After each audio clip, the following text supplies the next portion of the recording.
Today we will be dealing with the role of anticoagulants, uh, how to make WBC count, and few aspects of peripheral smear.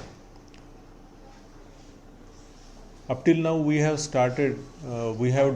dealt with part of anticoagulants.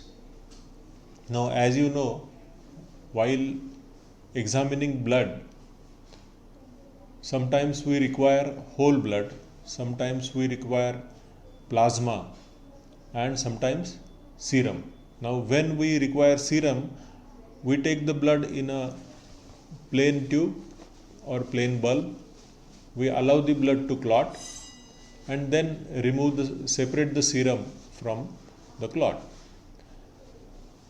When we need whole blood or plasma, we need anticoagulant, that is a chemical which will prevent the blood from clotting. Now, the commonest anticoagulant is dipotassium EDTA.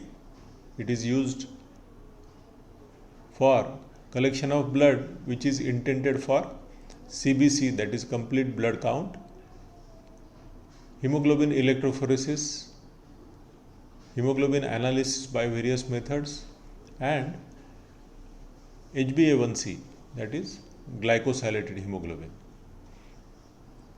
Now, you can also use sometimes disodium EDTA, but dipotassium is used commonly because it dissolves rapidly. Most of the anticoagulants, they act by removal of calcium which is required for coagulation. So, once the calcium is removed, the blood cannot coagulate or clot. So, this is the mechanism by which an anticoagulant acts. Most of the anticoagulants, they act by this action, that is removal of calcium. This is called as chelation. So, dipotassium EDTA, sodium citrate, these will act by chelation, that is removal of calcium. As you know, the anticoagulated bulbs, tubes or vacutainers, they are available in market, and you don't have to prepare them. But sometimes if they are not available, we should know how to prepare or make the anticoagulated container. So, most of the times you prepare a stock solution, and then the required amount from the stock solution is added to a particular or a single bulb or tube. Now, in case of dipotassium EDTA, that is, you prepare a 10% stock solution, that is 10 grams of dipotassium EDTA in 100 ml of distilled water. Now, from this stock solution, you add 20 microliters to the bulb for collection of 2 ml of blood. So, that is the proportion which is required for dipotassium EDTA. Now, we come to a sodium citrate or citrate tube or citrate bulb. It also binds the calcium and inhibits or prevents coagulation of blood. Now, in this we prepare a 3.2% stock solution, that is 3.2 grams of sodium citrate dissolved in 100 ml of distilled water. We use sodium citrate for coagulation studies and for estimation of ESR, that is erythrocyte sedimentation rate, by Westergreen method. Now, the proportions of sodium citrate which is taken for coagulation studies and for ESR is different. So, when we need to perform coagulation studies, we take sodium citrate solution in a proportion 9:1, that is 9 proportion of blood and 1 proportion of sodium citrate solution. For example, for collection of 2 ml of blood, we take 200 microliters of sodium citrate and add to it exactly 1800 microliters of blood. So the proportion will be 9:1, 9 parts of blood, 1 part of sodium citrate solution.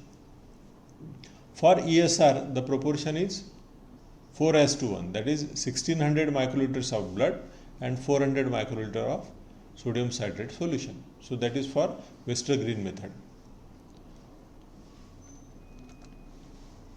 In case of heparin, we prepare a stock solution of 100 ml and we add 0.4 grams of sodium heparin to it. So that is the preparation of stock solution of sodium heparin, that is 0.4 grams of sodium heparin added to 100 ml of distilled water.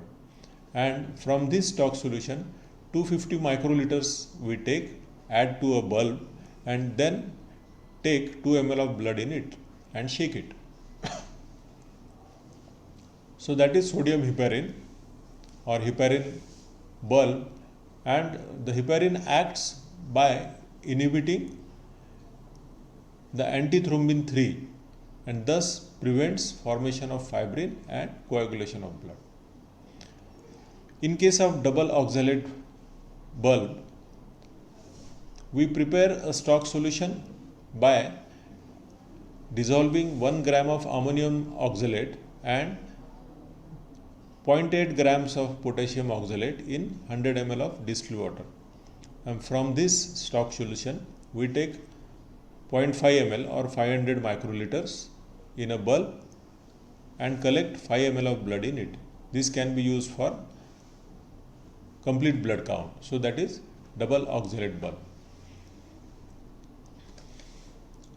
Now we come to WBC count. As you know, WBCs are important constituent of blood. They can be divided into granulocytes and agranulocytes, and in a routine complete blood count CBC, WBC count is done or WBCs are measured. Now the WBCs are measured with the help of Newbur's chamber, that is a thick glass slide. It is quite thick and it has marking on 2 sides. Now the marking is typical. It is in the form of a big square in which there are 9 total squares, and out of these the 4 corner squares, they are used for measurement of WBC from the blood. So what we require for WBC count is a Newbur's chamber and a WBC pipette. Now this WBC pipette is also from a made up of glass, and to one end is attached a rubber tubing for aspiration. So this glass pipette has markings. There is one mark which you can see 0.5, that is 0.5, and there are 2 more marks, 1 and 11. So a glass Newbur's chamber, a glass WBC pipette and WBC diluting fluid is used for WBC count. Now what does this WBC diluting fluid contain? It contains diluted acetic acid and gentian violet, which is a stain. It will stain WBC nuclei. So when we add this diluted acetic acid and gentian violet to whole blood, the RBCs will break down. We don't want RBCs because we are interested in calculation of WBCs. So we don't want RBCs, so we lyse or break the RBCs with the help of acetic acid. So the WBC diluting fluid contains diluted acetic acid and gentian violet. When we add or mix whole blood with acetic acid, the RBCs are destroyed, lysed, and the gentian violet which is there, it will stain the WBCs which are remaining there. Now we dilute 1 part of EDTA whole blood and it is mixed with 20 parts of WBC diluting fluid.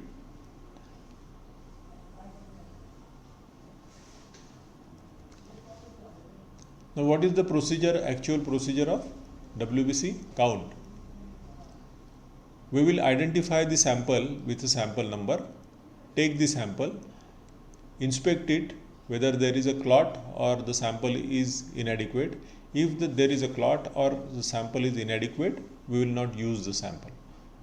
So we first identify the sample, mix or shake the sample 8 times, take 20 microliters of blood, or in this case we will take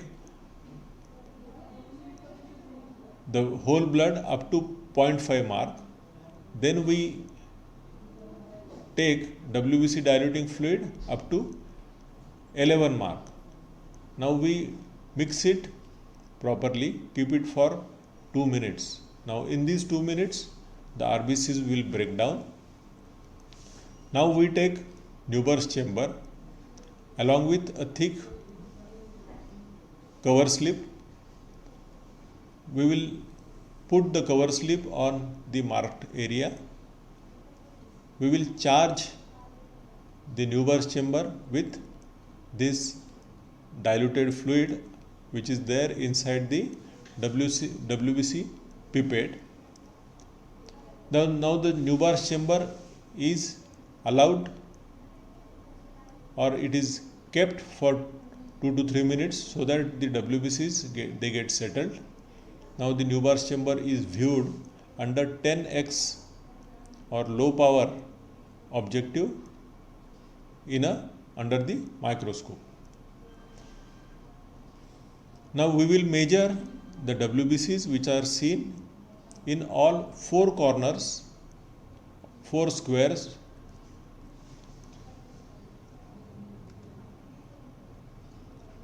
Now what is the ultimate calculation is,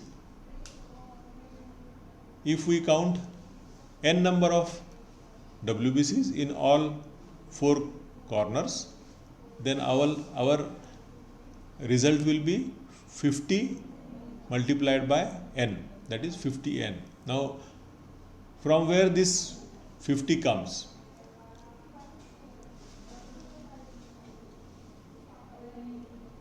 We use this formula, that is WBC count is equal to n multiplied by df and that is divided by A into D. Now what is n? N is number of WBCs which are counted. df is dilution factor. A is area of chambers measured, that is 4 square millimeter, and D is depth of the chamber which we know it is 1 by 10 millimeters. So when we work out the formula, it comes to 50n, that is 50 into number of WBCs which are counted in all 4 corner squares. So that is WBC count. Now what is the normal WBC count? In case of adult, it is 4000 to 10,000 per cubic millimeter. It varies as per age. In case of newborn, it is the normal WBC count is 10,000 to 26,000. In case of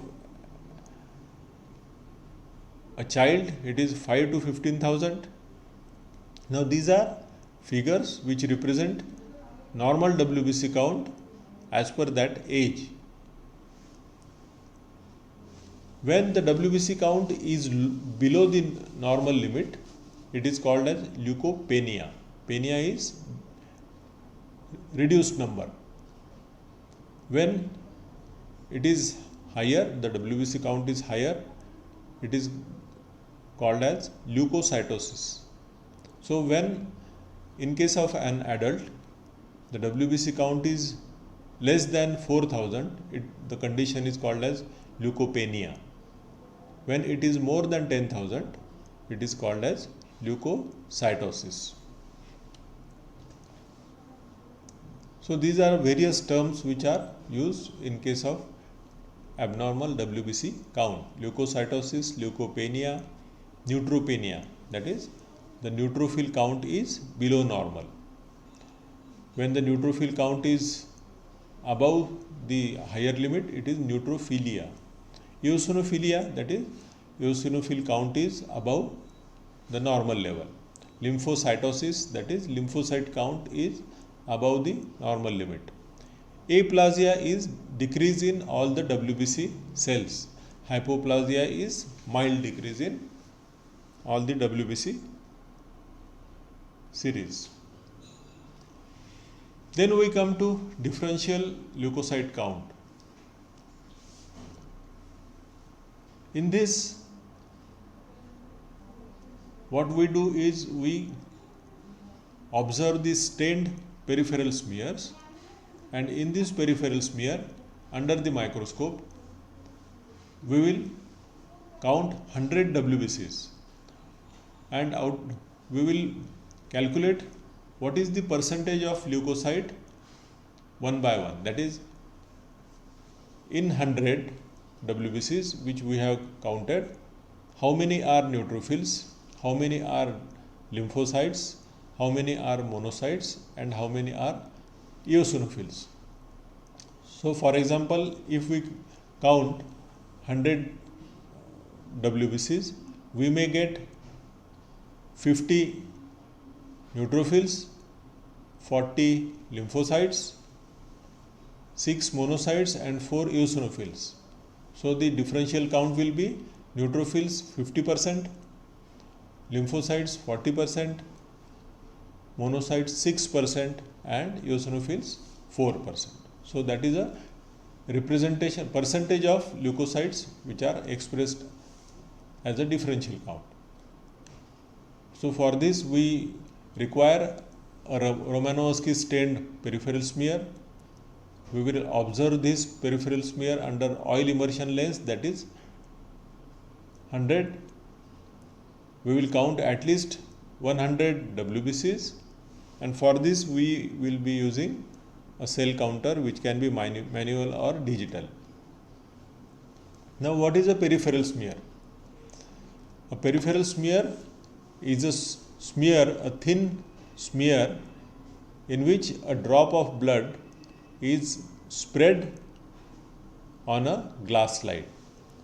So what is the procedure? We place a drop of blood about 2 to 3 millimeters in diameter, 1 centimeter from one end of a slide.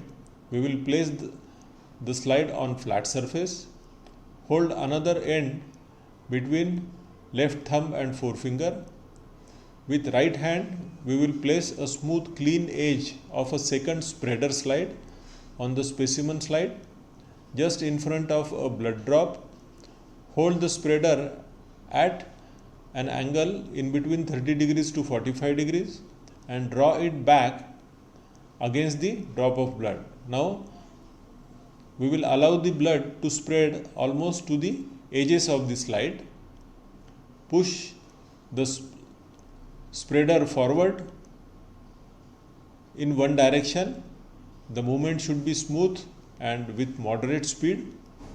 A thin film of blood of a shape of tongue will be formed.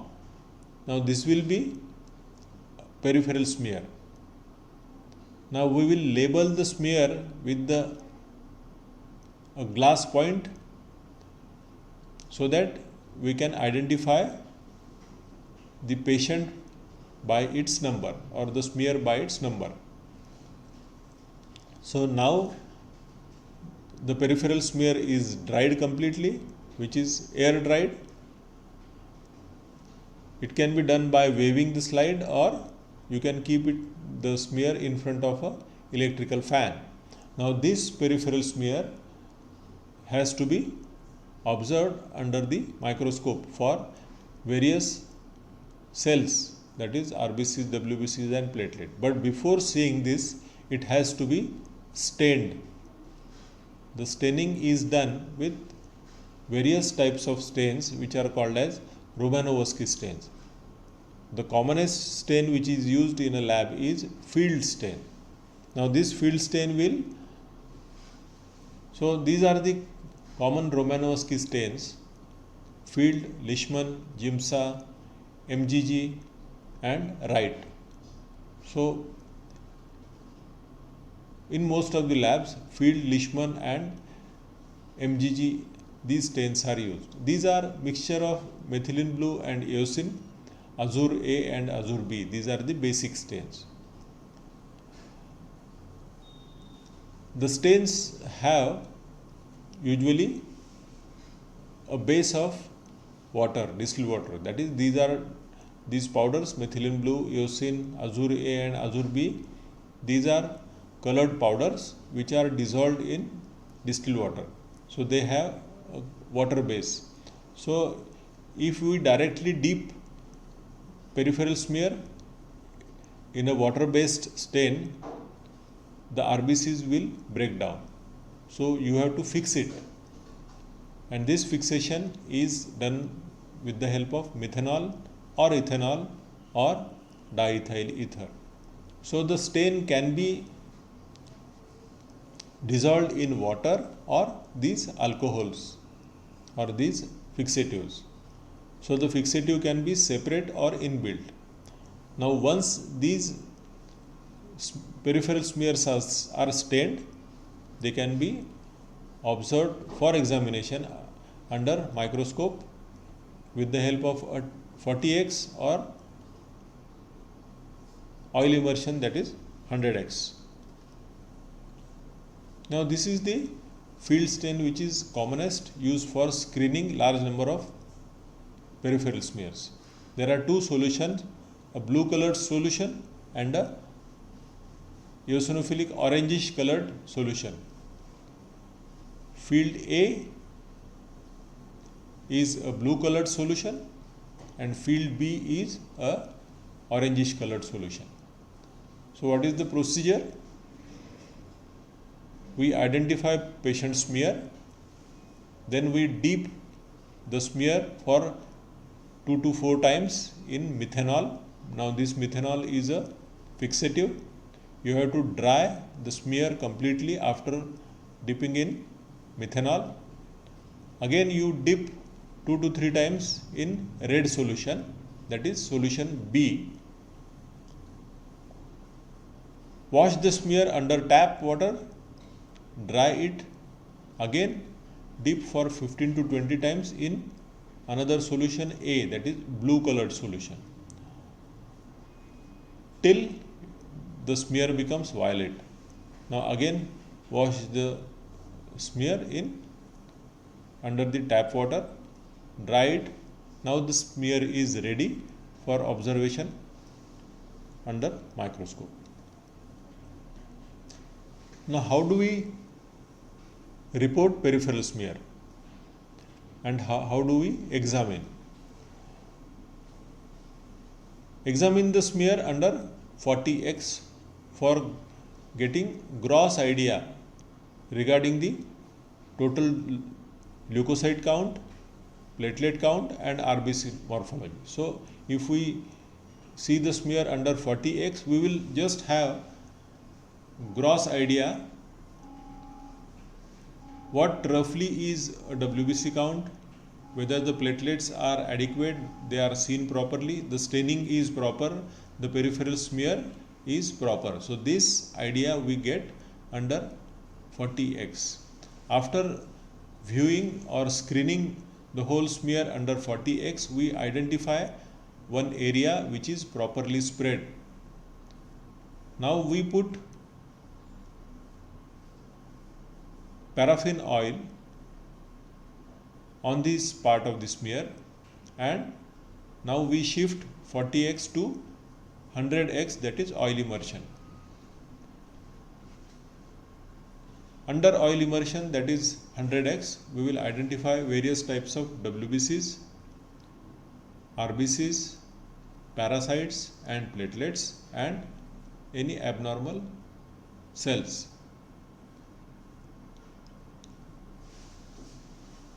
Then we perform manual differential count. Now, what is the reporting format? So, we report RBCs first, followed by WBCs, and lastly platelets and parasites. So, under oil immersion, we start moving the peripheral smear. We first observe the RBCs,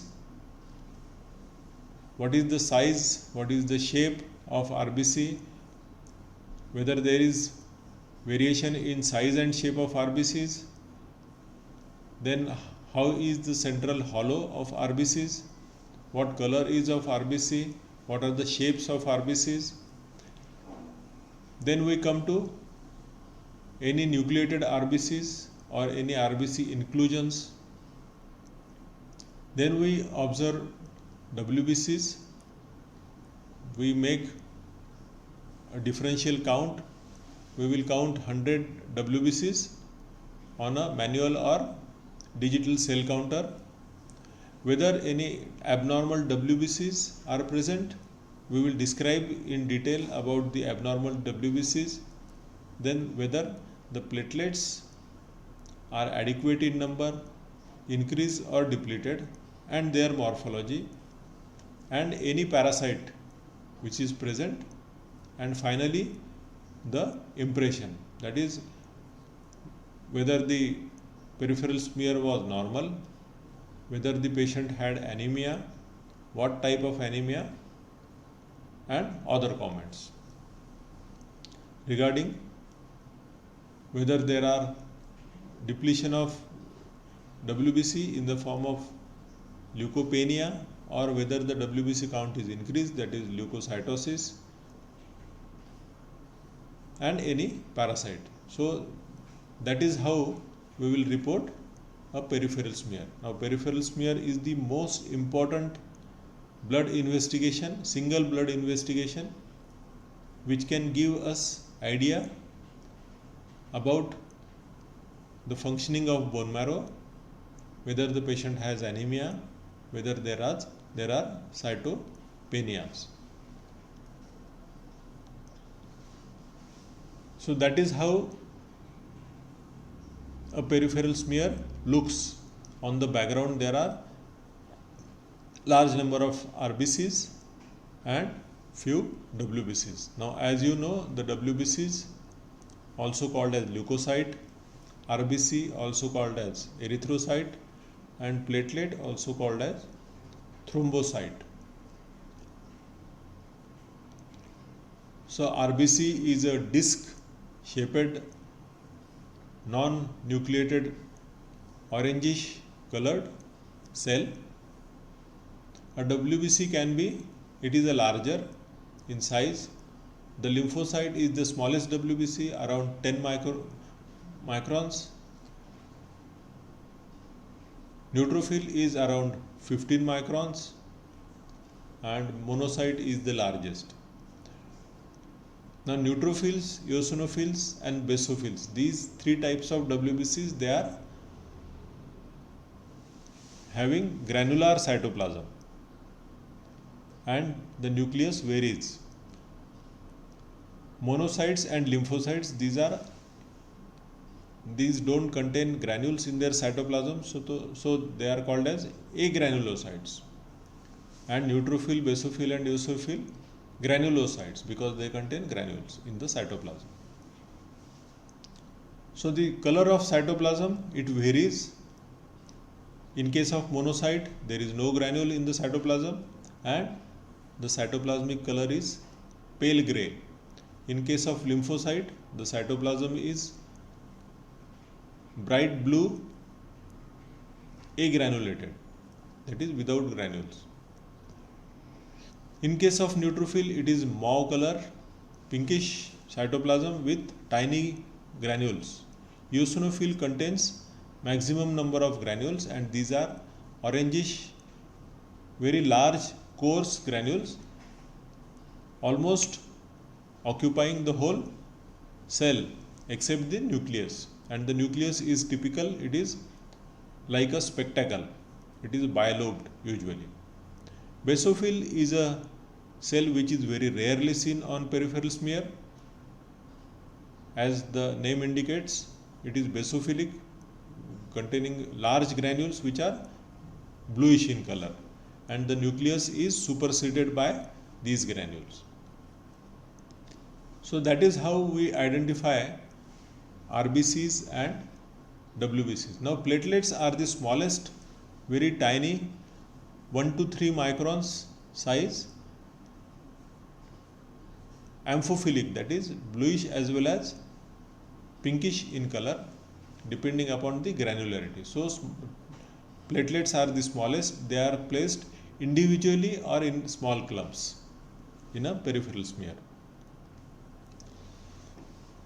Now how is the normal RBC? A normal RBC is a circular disc shaped with a tiny small area in the center of which is pale.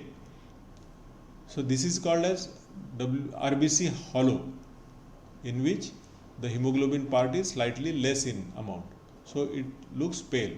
So a normal RBC is a circular cell without nucleus, around 7 to 8 microns in size. If the size increases, it is called as macrocyte. Now a macrocyte contains higher amount of hemoglobin, there is no central palar. If the RBC size is smaller, it is called as microcyte. Then sometimes you get oval shaped RBC, which is called as elliptocyte. Sometimes you get schistocyte, that is fragmented RBC. You can get a teardrop RBC. If it is the RBC is half moon shaped or like a sickle, it is called as sickle cell, and the patient has in this case sickle cell anemia. Sometimes you get a spherical RBC which is smaller and it is called as spirocyte. So these are various abnormal shapes of RBC. So these are the two photographs in which the upper left shows RBCs which are small and with an increased central hollow. This is a microcytic hypochromic anemia. On right lower side, the smear or the photograph shows a smear in which there are multiple elongated and sickle shaped RBCs. These RBCs are called as sickle RBCs, sickle cells, and the patient has sickle cell anemia. So you also note occasional WBC on background, and there are multiple very tiny amphophilic dots. These are platelets. So you can note in a peripheral smear we observe RBCs, WBCs and platelets, whether RBCs are normal or abnormal. If abnormal, whether they are microcytes, that is smaller in shape, macrocyte, that is larger in shape. There are any abnormal type of RBCs in the form of fragmented RBCs or sickle cells. We also observe WBCs, that is whether the WBC number is normal or less or high. What type of WBCs are there? What is the percentage of WBC by differential count? And then we go to platelets, that is the platelets are adequate or inadequate or increased, and are there any platelet abnormality. So that is all about the peripheral smear, WBC count and anticoagulants.